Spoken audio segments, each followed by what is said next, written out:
and welcome to Interrupting Racism. I'm your host, Brian Prowitz, and I'm glad that you're here for this episode of the program. Today, we're going to talk to Al Jubitz of the Jubitz Family Foundation. We'll be bringing him onto the show in just a second, but this is Interrupting Racism, and the idea here comes from the nudge that I received from friends in my network who were most affected by the murder of George Floyd and the outcry that followed, and the efforts since to generate conversations with people of all races and colors and ethnicities around race relations in the United States. Thankfully, I have a very broad range of people within my network who are willing to have deeper conversations on this topic. And one of those people introduced me to today's guest. And today's guest is Al Jubitz. He's the president of the Jubitz Family Foundation, a member of ALF Class 20, which we'll talk about, and someone who's committed himself to a variety of causes in Oregon and the Northwest and beyond. And Al, I just want to say thanks for coming on the program today, and I appreciate your time. Thank you, Brian. Happy to be here. So I gave a little bit of an intro. What else might you add if you had 60 seconds to introduce yourself? Well, that's a good one. Retired businessman, activist my whole life. Care a lot about what's today called racial justice, but social justice. And have 3 daughters, all grown, and 5 grandkids.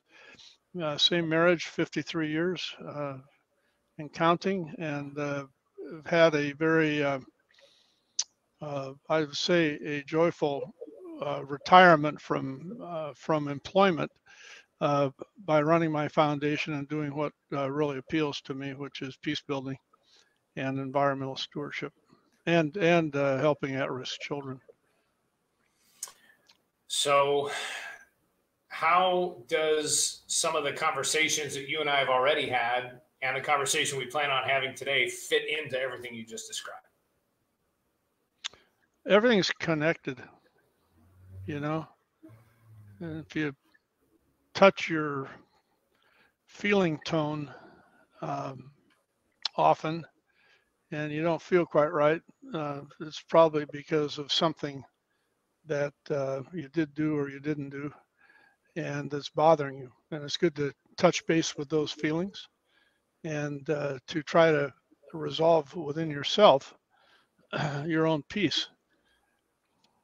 Peace is a word that's won't go away.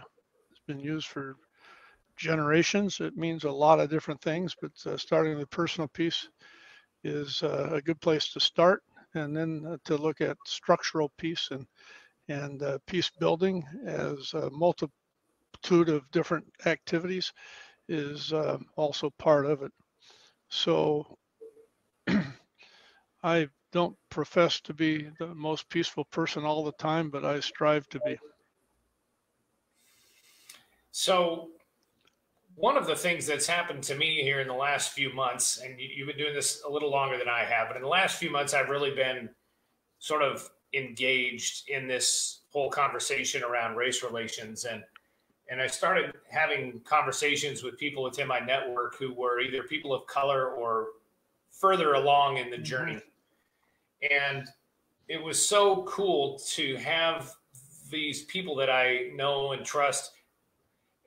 Well, it wasn't so cool, but it was amazing to hear their stories and start to learn a little bit more and realize that I have a lot of learning to do. And those conversations led me to other conversations with people like yourself.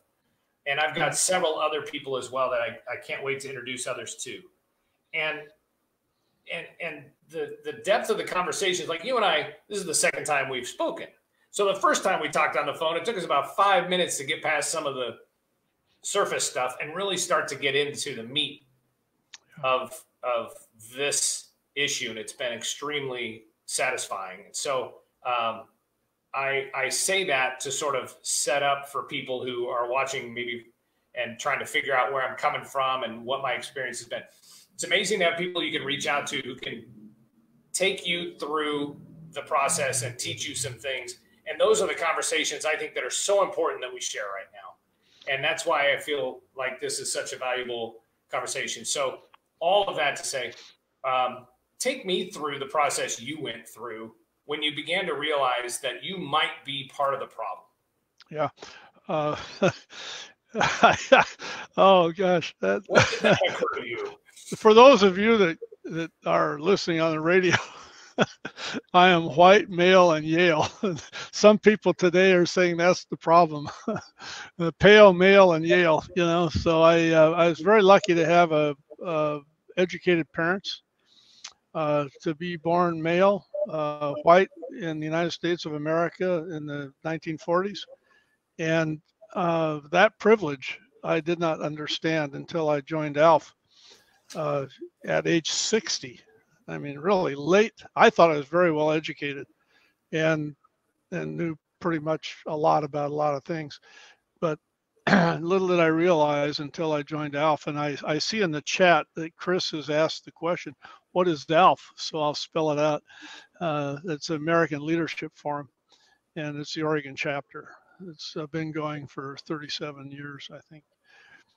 But in ALF, I discovered a whole new part of my education that I took for granted, and that was my privilege. I've mentioned it, educated parents to start with. And so that gave me a whole new sense of empathy and caring that I only maybe intellectually had prior to then, if that. And it's that caring that got me to think about human rights and the Universal Declaration of Human Rights that's a United Nations mandate. And so my later years really have been different than my previous years when I was mainly raising a family, helping the family business grow, and mostly concerned about capitalist type stuff like monthly profit and losses and focus on profits. So it's been different working in the nonprofit world, and a very, very satisfying difference. Does that help how I got here? Yeah. Well, you mentioned ALF, and yeah, that was one of the first questions that popped up when we put this event together on Facebook to let people know that we'd be having this conversation. And ALF, I was class 34. Al, you were class 20, if I remember correctly. And, I've been telling people that if not for that experience and the people that I've gotten to know, I probably would be among those saying all lives matter. And I'm not racist. I know black people and things like this that I've heard, or I don't see color. These phrases that are well-intended, but the change from being well-intended to being more informed, I think is the key to that. And I'd like you to talk about your experience and how that relationships that you've developed through ALF, or just, being a businessman in Portland over the years, that transition from being a little bit unaware, maybe a little bit ignorant, to understanding a little bit more, and then trying to shift into a learning phase. I'll do my Rotary pitch right now. 1977 was a key year for me. I joined a group called Creative Initiative that was started down in Palo Alto, a professor of religion and philosophy out of Stanford, and really thought my commitments and my values. The same year, by coincidence, I joined the Rotary Club of Portland, a stellar service organization that's been around 112 years or 115 years now. And these two events have really formed who I am. Particularly, not only, well, let's start with the Creative Initiative experience, which led to a movement called Beyond War. The connection between the planet, the peoples of the planet, war and peace, I did not have the language for in the 1970s. I knew I tended toward nonviolence. I was not a fighter, a pretty good runner. And so if there was trouble, I'd probably back off. And if I had to, I'd run. But so I was inclined to go the peaceful route, the nonviolent route. Rotary gave me the language to how to judge things. And it's called the Rotary four-way test of the things we think, say, and do. It's how we behave. It goes like this. Is it the truth? So there's an emphasis on trying to understand the truth. And of course, truths are different based upon your life experience, but basically you're not going to lie, you're going to express your truth. The second test is it fair to all concerned? So even though it may be true, it may be unfair. And so that is a higher bar to get over. The third one is, will it build goodwill and better friendships? Wow, goodwill and better friendships. That's kind of a novel concept. And if I apply it to my business life, I had purchasing power over some very small vendors. For a long time, I always wanted to strike a hard deal. And a small vendor would want to do business with us because it helped his business. But did I take advantage of that relationship? I probably did on too many occasions. And so that probably did not build goodwill and better friendships, even though there was an agreement. So I've rethink those hard-nosed days of my life. And the fourth test is, will it be beneficial to all concerned? So not only goodwill and friendship and fairness, but beneficiality. How does a relationship, or how does this relationship benefit other people? Now, when you apply that to today's challenges, whether they be environmental through climate change, or systemic violence, such as our institutions that are not fair to all concerned and are applied unfairly in many, many cases, to the state of the nation's policing, which feels more and more militaristic to me than it should be. Whatever it is, these tests and these thoughts go through my mind as I contemplate how I want to affect change. So those two instances started back in '77 by coincidence. So I'm also a strong anti-war activist ever since those early or late '70s. And just having, apparently, this is one thing I've learned, apparently, having someone like you just say what you just said is extremely powerful, because you're in a position of leadership in a community. Yeah. You and I represent the community at the top of the pyramid, if you will. And I find it sort of, maybe this is my naivete coming out, but I find it remarkable that just what you just said and these conversations and trying to make our friendships better and benefiting the community, there's power there. And I'm, it seems simple, but apparently it's more rare than I realized.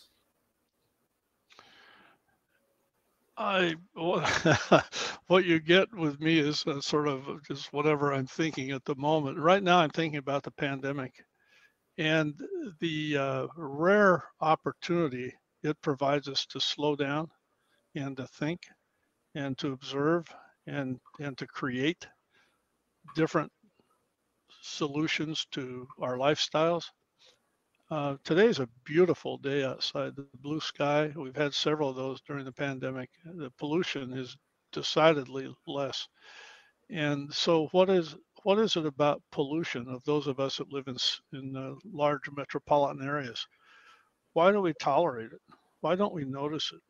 Why do we run around so much? I mean, personally, I'm enjoying the time at home.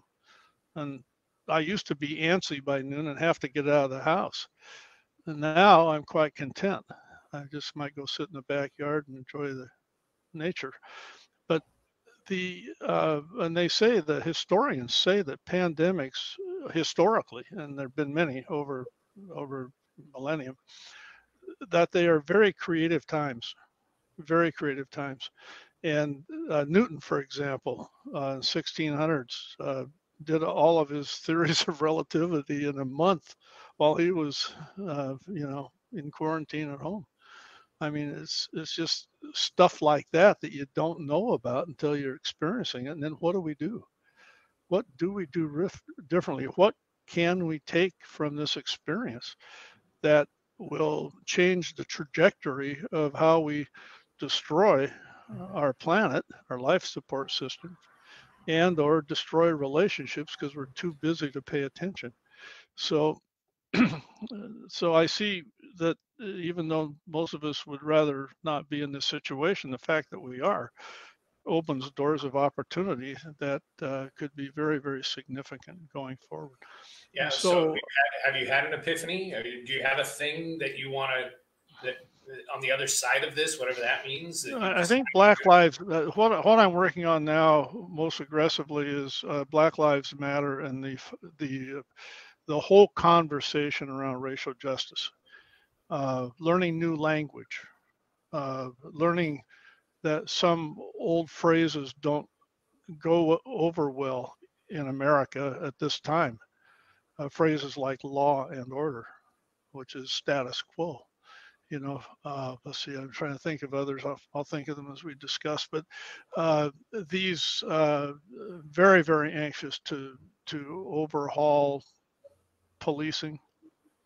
I mentioned how I've built trust. Well, I haven't mentioned how I built trust, but I've mentioned how I built empathy for Black people and people of color over the last 7 years by attending the Portland Police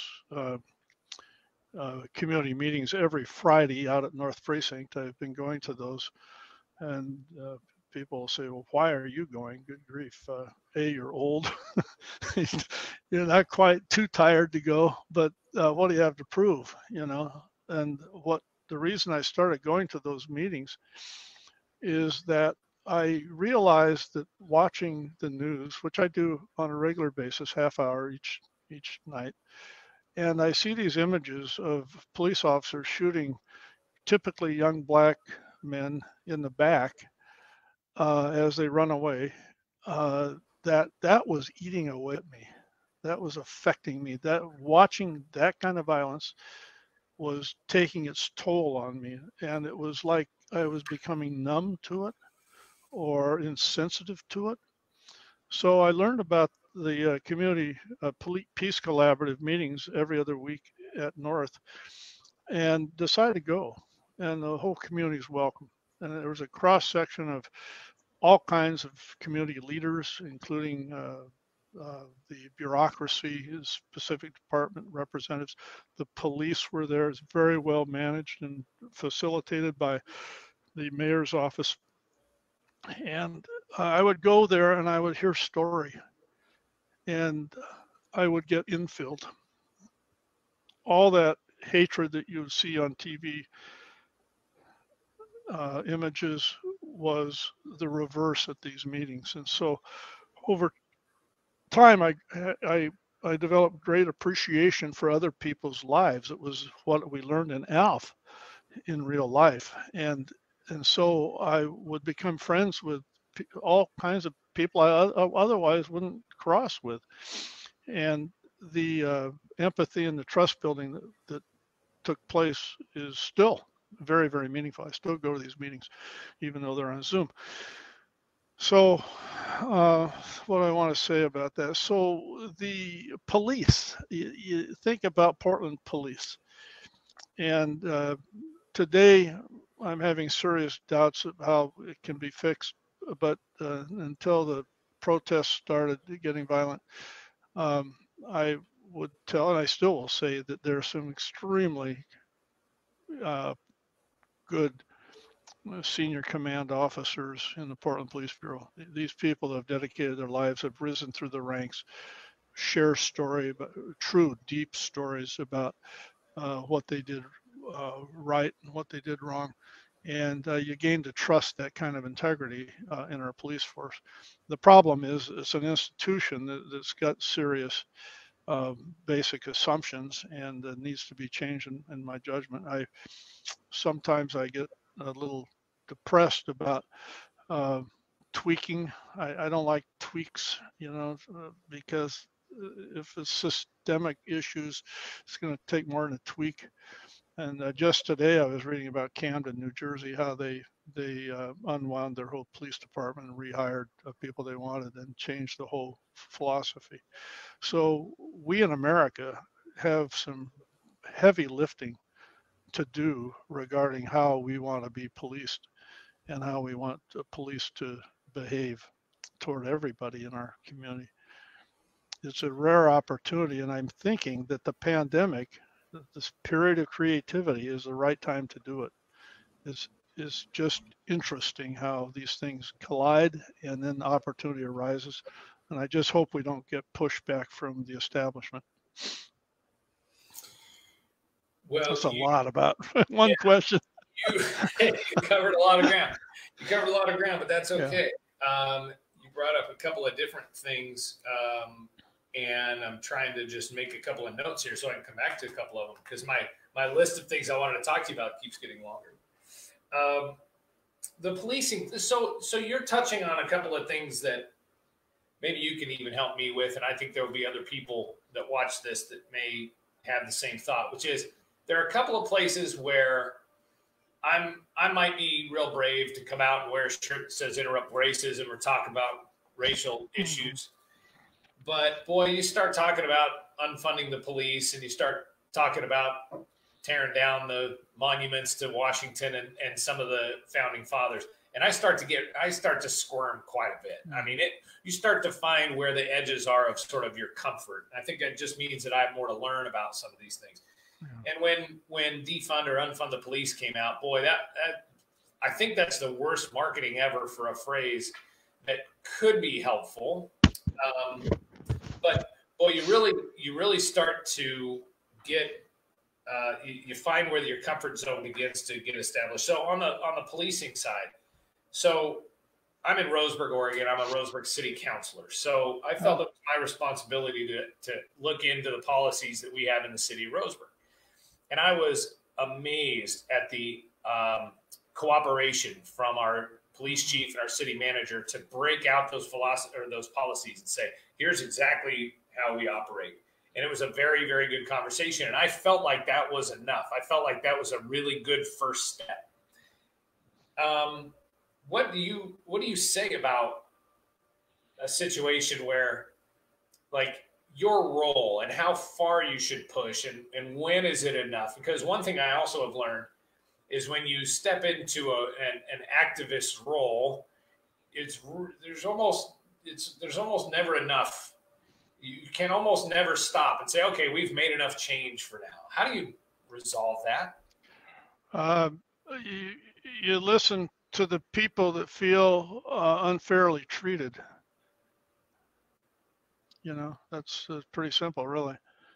How do the black and the brown people in our community, the Jews, how do women, as a minority compared to males, and how do they feel in relationship to the authorities that more often than not have a weapon on their hip?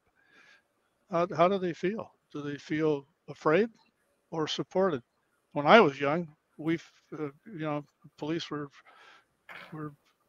seemingly our friends. But today, I even get nervous if I see a police car behind me. You don't know what could go wrong. Now, you say you're in Roseburg. You know what's gone on in Ashland with policing? No. Okay. Let's see, I think it was last year, they entered into a program called Police to the Number 2 Peace.org. It's a nonprofit based in Arizona that's changing policing around the country. They offer at no charge to police departments an internal survey, a judge yourself survey that is confidential, and you get the sense of what the officers and the rank and file see their duties are and so forth. I have not seen the survey, but it's apparently thorough and at no charge. And then if they want to enter the program of redefining what policing means in your community, they do internal work as well as external. And one of the external things is on police cars, they'll put peace officer. There's that word peace again. People want peace. And the general status or status of humanity is peaceful, by the way, and getting more so. But people are attracted to peace. So I went down to Roseburg a year ago and talked to an officer that had this decal on her car, and the whole fleet, I don't mean Roseburg, I mean Ashland, a whole fleet of 8 vehicles has peace officer on the vehicle. They didn't change the other signage, just added, and sometimes on the bumper, sometimes on a fender. And so the female officer that I got to talk to and see her car, I asked her, I said, the cows have been on for a couple of months. I said, has anyone come up to you in the community and noticed the change and said anything to you? And she says, no, but I've changed. No, but I've changed. And I said, well, say more. She said, every time I get out of my car and I go to an incident, I'm thinking, make peace, not policing, make peace. Every time I come back to the car, I see that sticker and I've changed. Now that's the nature of the change that I'm seeking. And I think in Ashland and other communities, Roseburg maybe could have that. If you know you're on the council, you know the chief. Please look up police2peace.org and hear the good news. It can be done. It can be different. Thank you for that. Thank you for that lead. Mm-hmm. I am encouraged by the fact that in Roseburg we have a contract that we're about halfway through with a local mental health delivery organization here called Compass. And they actually have a mental health, a BHU person, behavioral health person, who's an expert who travels with the officers once a week so that police can, if they need to, they can, well, in the case of the ride along, it would be the officer would know that day they would have that expert with them and they might be able to go visit some people that they see on the street all the time to kind of do a mental health check. And then also there's a crisis response team that's available from that organization as well, who could be called in if there's a clear mental health issue happening in the community that a police officer then wouldn't necessarily have to be the expert on the scene.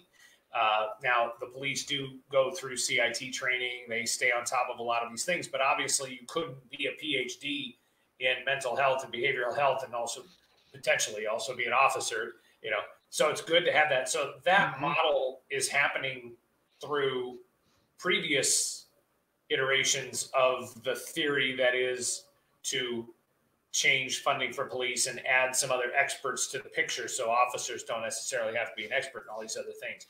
I was encouraged by that. I don't think enough people know that.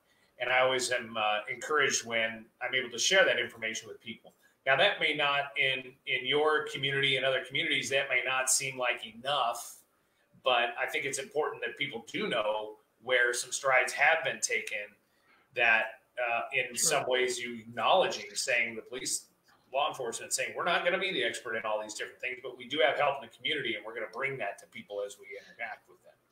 Yes, I agree with you that this is the direction we must take. Just north of where you are, Brian, we covered what's south in Ashland. Just north in Eugene is a program called Cahoots, CAHOOTS. And it is a partnership with the police department and mental health agency that's been going on, I believe, for 20 years with tremendous results.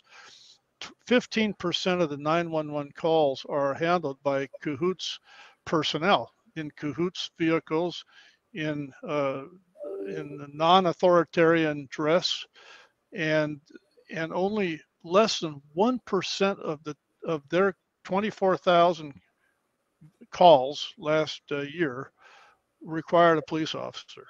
Less than 1% required a police officer. This is the way we're asking too much of our police departments. They're being trained for terrorism, and we're asking them to do mental health, and it's just unfair. So that is going on. Portland, I understand, this is headline news to me, but it's been going on for some time. But Portland has 6 teams signed up and ready to go as soon as the pandemic's over to do the same kind of visits on what are determined to be mental health calls or homeless calls, non-violent situations. So these programs are very important, and they say, in the case of Eugene, saves $20 million a year. 20 million, that's a sizable piece of their budget. And so it's these new ideas need to be demanded by the citizens. You know, any bureaucracy, whether it's a business, a large business, or large community service organization, a church, or any large bureaucracy is going to have difficulty changing unless the people that relate to that bureaucracy demand it. So it's very important that we keep the heat on of this opportunity of these shootings and these unjust killings to change the way we police and what we ask of our police departments. We are talking with Al Jubitz. He is the president of the Jubitz Family Foundation here on Interrupting Racism.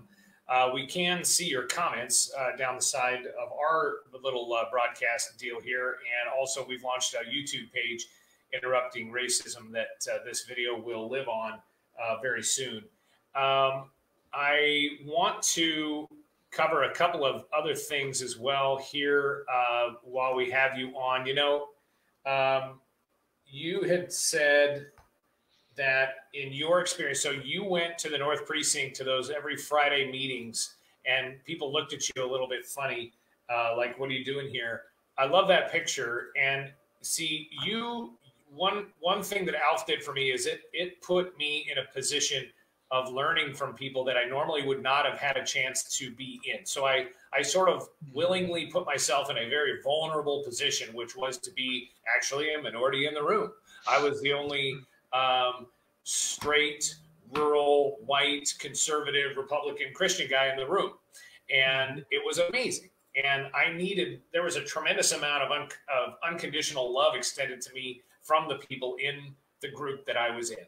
And that meant the world, because I made some very bad mistakes. I made some gaffes, and they were responded with truth and love, and it was something to behold.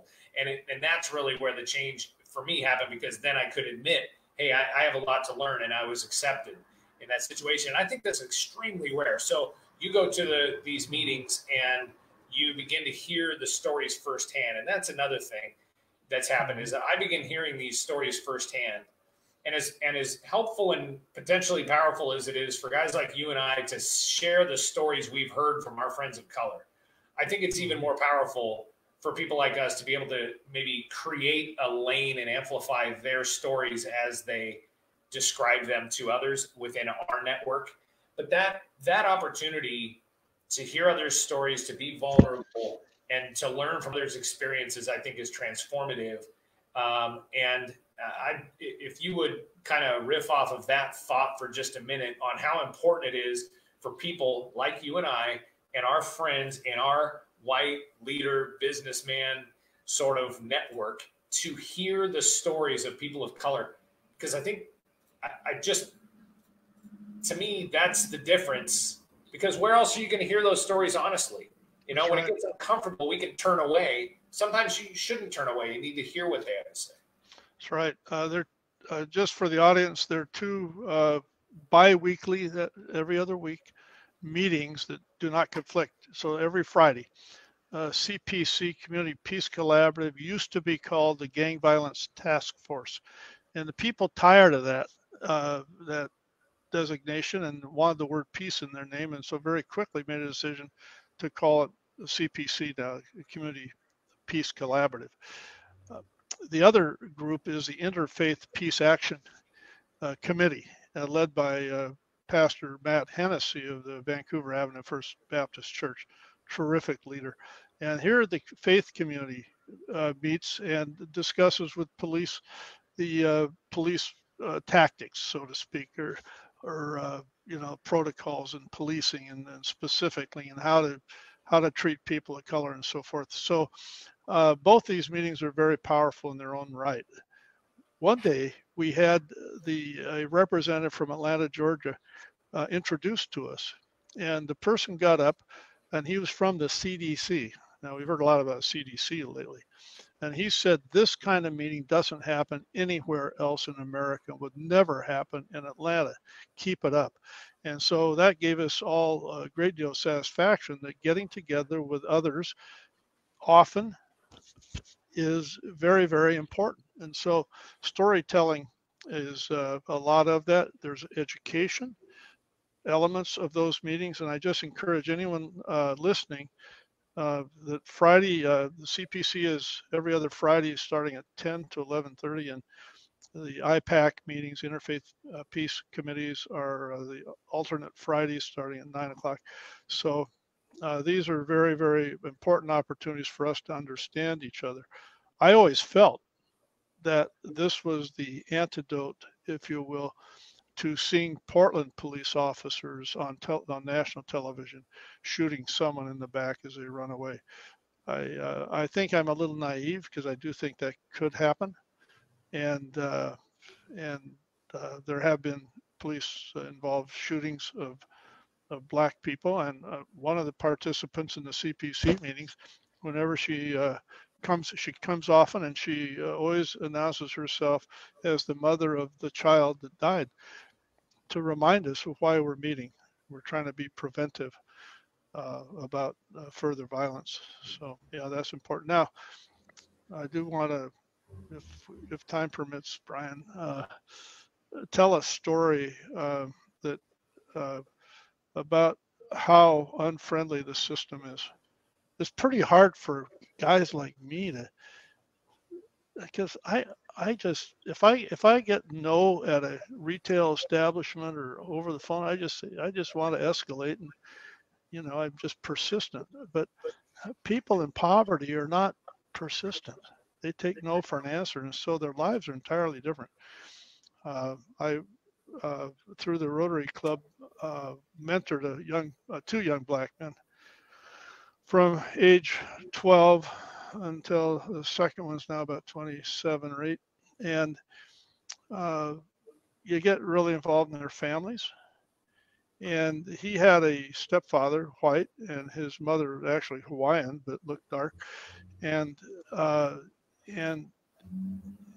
the cascading effects of one incident is what I want to talk about right now, and how it spiraled this family into essentially homelessness and divorce. So as I recall the events, the father was trying to capture the younger brother at 11 o'clock at night in the neighborhood, who was out in curfew. And he was out when a neighbor apparently called the police to come and investigate a young Black, probably 14 years old, out beyond curfew. Well, the stepfather, white, went out, and the policeman asked for his identification. Went to the car, came back, and said, "There's a warrant out for your arrest." "Oh, what's the warrant about?" "Well, you failed to attend anger management class, and so there's a warrant." And so the tuition for the anger management class was like $180. Now, it doesn't take a rocket scientist to decide what you're going to do. Food, rent, if there's any money left over, maybe, anger management class. So he was hauled off to jail. Now, he had a good job, 5 years of washing dishes at a convalescent home. Good employee. His wife worked there also, and everything was cool. Well, 12 days in jail caused him to lose his job. And why was he in jail for 12 days over that kind of a warrant? Well, probably because he didn't have bail. Now, today, you're hearing a lot about the whole bail system. You can't use a credit card. You have to have cash. If you don't have the cash, you sit in jail, lose your job, lose your home, and eventually get a divorce. And that's what happened in Curtis's parents' case. I was stunned by how unfriendly the system is, how it does not recognize poverty, and yet most of America is on the edge. It's these kinds of crazy, I call them white man's rules or affluent man's rules, that interrupt society and cause just trauma everywhere you step. I took Errol to the DMV to renew his driver's license. He came up from California years before the driver's license lapsed. 4 times I went, still was unsuccessful. And the guy behind the counter said, you know, the best identification that Errol can have is from the Multnomah County Jail. They know who these people are, and if you get a letter from Multnomah County Jail to identify who he is, we'll give him a driver's license. Well, guess what? He'd never been to Multnomah County Jail, so got to try something else. But these ridiculous barriers to living a healthy life and a productive life are part of what we call systemic violence, and it's racial as well. And so it just made me sick, and so that just reinforced my desire to make a difference on systemic failure that we have got going on all over America right now. So. Yeah, many thoughts there too. First of all, it's those sort of systemic things that people of color are so frustrated that all of guys like me are like, oh, that's happening. And they're saying, where have you been for the past, you know, what, you want to go back 30 years? You want to go back 50 years? You want to go back 400 years? Where have you been? Like, paying attention to this. This is the systemic stuff that we are literally rioting about in the streets right now, trying to get some attention on, because being nice about it hasn't really worked. Not to endorse the damage and the violence that we've seen, but that's the purpose behind it. I mean, it serves a purpose on some levels when you can't. I would bifurcate the peaceful protesters are where the masses are. And that image of the Burnside Bridge with all the people is what I keep in mind when I think of peaceful protest. The vandalism most people are against, including myself, that is not helping the cause. And the vandals, I don't think, really have the same cause. So the police are not. I'm very frustrated by the lack of ability to root out the rotten apples, so to speak, that are causing all the vandalism, because they ought to be locked up for a while, at least till they post bail. At least we need to know who they are, because they're causing a lot of damage and hurting the overall message. So yeah, I agree with you. And the reason I was originally I was saying that the rioting served no purpose, as I was kind of riffing as I was doing on Facebook Live. And one of my African American friends said, I have a little bit of a different take on that. And it's because of what I was saying, that the opportunity to try to have some kind of peaceful conversation just has failed, to the point where some people feel so frustrated that they lash out this way. No question at all that a lot of that damage, and there are people involved in that have ulterior motives, that are definitely ruining the opportunity for this kind of civil conversation. And certainly though that activity has been heavily criticized by just about everybody watching what's been happening. I also think, going back to another point that you had made, but I've lost it now. So we got off on another angle. I do want to hit just a couple of other things. Having more of these conversations, trying to get the message out, having this effort right here with you on this program, for me, is a way to try and inject some civility and some intelligence. Hopefully, if you and I can do that for people, sure. To have an intelligent conversation about this issue that is literally dividing our country in so many ways. And the other thing that's happened, and I applaud you, Brian. Let me just applaud you for doing something. Each of us has an opportunity to do something, and you've decided to do it through these, what's this called? Podcast? Or no, it's not a podcast. Yeah. What's it called? We're redefining it. You know, okay. Video. I don't know what that is. By the way, one of my action steps, which kind of surprised me, was I put a message in a chat box, got 5 people to reply, and now every Saturday morning at 10 o'clock, I have what's called racial justice Zoom meeting, and it is Rotarians from around the metro area, including Ashland, David Wick down there, and we invite others to attend. But these are people serious about making certain that significant, hopefully very lasting change takes place as a result of this moment in time. And so we have guests coming, and one is Lou Frederick in the Oregon State Legislature. Lou's been preaching change for decades, and suddenly got most of his top 8 bills passed in the special session. Joanne Hardesty, who's been around Portland for years, is now the go-to person on what systemic failures we have and how to change them. So these Black leaders are the ones we must listen to, understand, and support.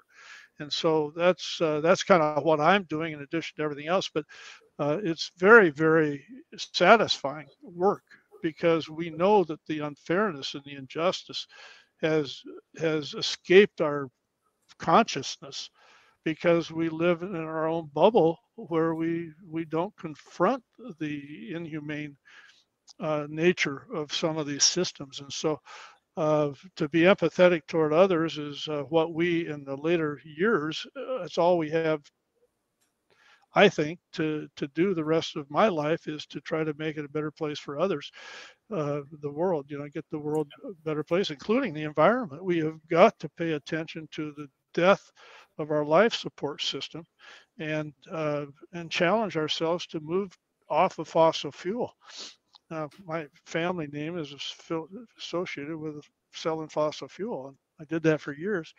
And but we need to make the conversion very, very quickly. Well, trying to speak into the void right now, where there's so much division and ignorance, is really the goal here. And I really, that's why I appreciate your time so much and your perspective. And just a couple of other things for you.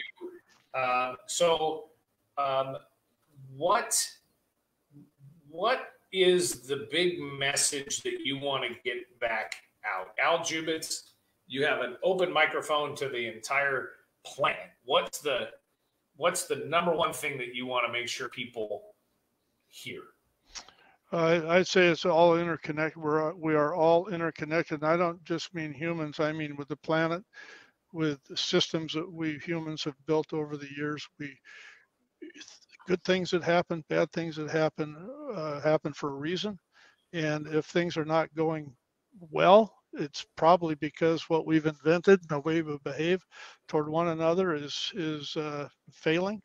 And the way out of that mess is to rethink and be open and to learn. Brian, you mentioned how your own mind was expanded during the ALF year and a half, spending with your classmates and so forth. Mine was as well. This kind of training and self questioning is extremely important to open our minds to the solutions that I think we are on the verge of having some very, very good solutions. Maybe because we've all slowed down a bit due to the pandemic, and we can think and connect these dots and take risk, knowing that the lifestyles we have been living, myself included, were way too frenetic, way too busy. And I'm looking forward to post-pandemic to doing most of my meetings on Zoom, just to save travel time, parking, pollution, the whole thing. So just remember that each one of us has something to offer, and to understand that it's not either or. These dots are connected, and that we can understand those connections, strengthen the ones that we value, family-oriented type, relationship-oriented type connections, and then solve problems that somehow happened along the way. I'm very, very hopeful. I'm very hopeful, really, that these times, the cascading nature of these pandemics. Imagine a pandemic on top of climate change, on top of nuclear weapons, on top of, oh gosh, the political divisions in this country and the world. All those things cascading on us at once, and I think nature maybe created this pandemic to slow us all down a bit. Let us think about how these things relate one to another, get to know each other more. I mean, imagine this. How many times have you had your siblings on a Zoom call in the past year, pre-pandemic, and how many times afterwards? To me, it's zero to like every week. I mean, what is going on? I mean, we didn't have time to talk to our siblings. And then the children. Oh, we would talk to them on the phone. Now we do it on Zoom, and we don't do it just one at a time. We pull them all together, and the grandkids are on there. And my God, how rich is that? I mean, not all is bad. Now, we do have economic reality, I'm afraid, right around the corner, and that will be challenging for people for sure. And my heart goes out to the businesses. I came up in the restaurant business. I know they're really struggling, and many other small businesses will be struggling. But if we are honest with each other, if we tell the truth, if we seek fairness and understanding and goodwill, it'll all work out, as we say in Rotary. Yeah. Well, well said. And I think that was one of the big things that I wanted to hear from you, which was, what can we learn, and what should we be working on, and what kind of wisdom can you pass down? So I think much of what you just talked about is kind of brings us all full circle to some of the things that we've been talking about this entire time, including trying to find other people to hear from their point of view, to understand what it's like to be a person of color in this time and place, whether you're rural or urban. Those stories and those experiences are extremely important for everybody to understand. And when you understand a little bit more, it can inform the way you talk and make you hopefully a little bit more, a little less ignorant to some of the things that you do hear come out of people's mouths sometimes, whose intent might be perfect. I know I've said a lot of things with pure intent that have absolutely been completely ignorant. And there's another thing I think we all need to be cautious of, Brian. That's the media. Yes, I'm for free speech and journalism and honest analysis of current events and so forth. But the media, the mass media, tends to thrive on conflict, and so they will work very, very hard to make it black or white, when we all know, if we stop to think, that most situations are neither black nor white. They are somewhere in between. And so we need to really work to not be enamored by either or, but rather to seek the common points of each issue. So I wanted to say that. And the other thing is to have serious talk to people that profit from violence. And I'm thinking, of course, of the military-industrial complex. It's very, very powerful. The halls of Congress, and sells their weapons and wants them sold around the world.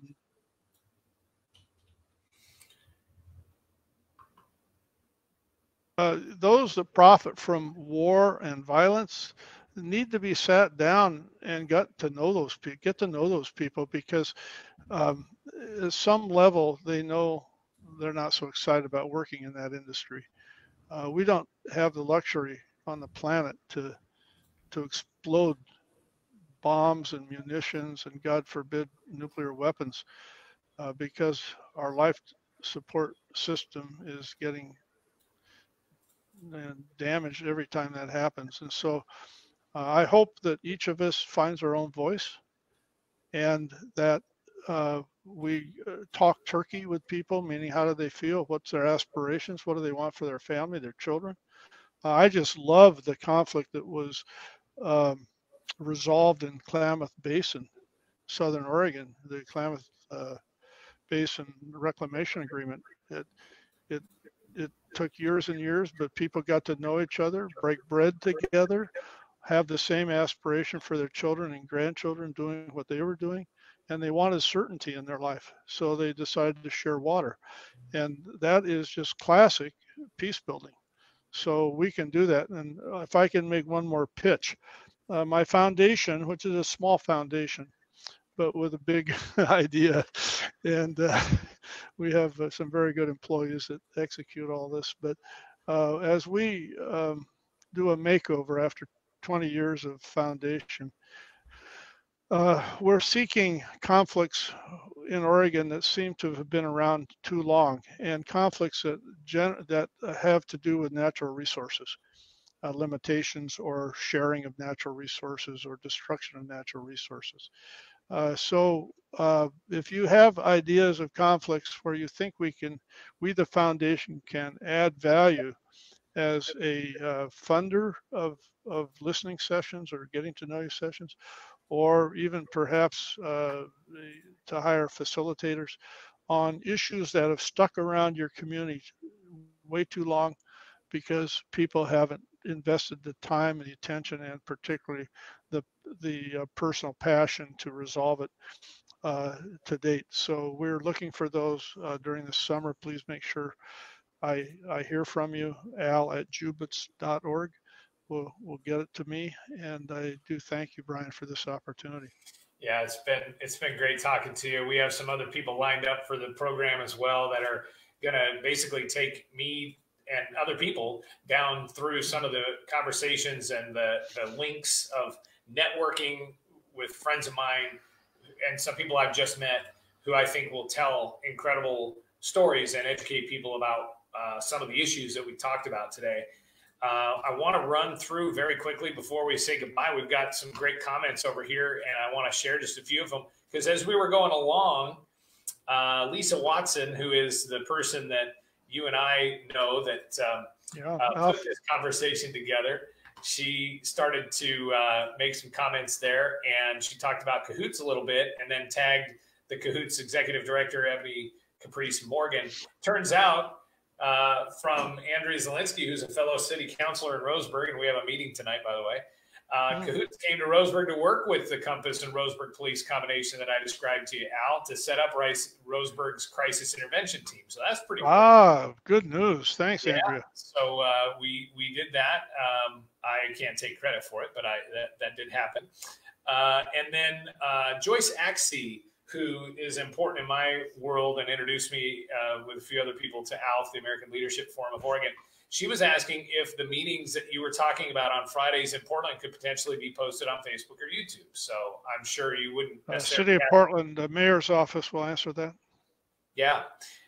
So that would be something to follow up on. And then really appreciate just little comments like this that have popped in from Lisa and also Melissa. Thank you, Melissa, for watching. Share, please, this out to other people. And then earlier on in the program as well, Joanne saying she's very encouraged about Douglas County by this conversation. And honestly, that's probably the nicest compliment that I can get from any of this, because really my one of the biggest things generating this energy behind me is when I've heard from people of color from my network who don't live in Roseburg, who say they're actually afraid to come here.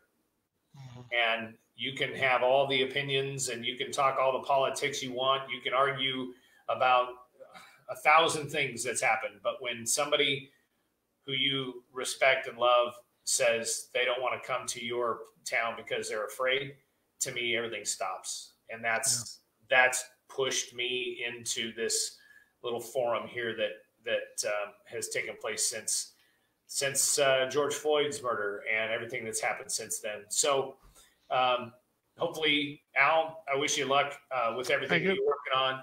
And thank you again for the time. I hope that we get to meet in person one of these days real soon, and maybe not even 6 feet apart. Maybe we'll be able to shake hands. I look forward to that, Brian. Yeah, let's break bread, man. We can learn from each other, and I do thank you for this opportunity. Great. Once again, Al at jubitz.org.